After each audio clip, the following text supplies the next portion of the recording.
সফলতার কোনো শর্টকাট হয় না, হয় অনেক কাঠখড় পুড়িয়ে জীবন যুদ্ধের প্রতিটি অধ্যায়ে নিজেকে প্রমাণ করে করে একটু একটু করে আপনি সফল হবেন, একটু একটু করে আগাবেন। ইটস এ জার্নি, এটা কোনো ডেস্টিনেশন নয়।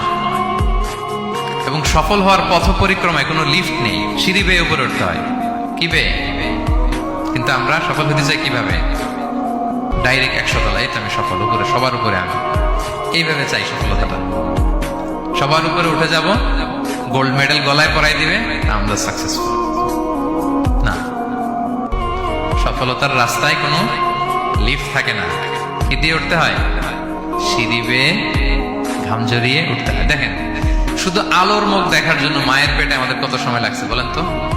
জাস্ট একটু লাইট, হ্যাঁ, 9 মাস 10 মাস সময় লাগছে শুধু একটু আলো দেখবো আমরা। একটু আলোর মুখ দেখার জন্য আমার লাগছে 9 মাস। আর এখানে আমরা শর্টকাট খুঁজি, খালি কি খুঁজি? সফলতার কোনো শর্টকাট নেই। অল্প এফোর্টে যারা সফল হতে চায় এরা কোনোদিন সফল হয় না। ইউসুফ আলাইহিস সালামের জীবনীটা একটু খেয়াল করেন, একটু একটু করে তিনি সামনের দিকে গিয়েছেন এবং সবশেষে ইজিপ্টের ফিনান্স মিনিস্টার হয়েছেন।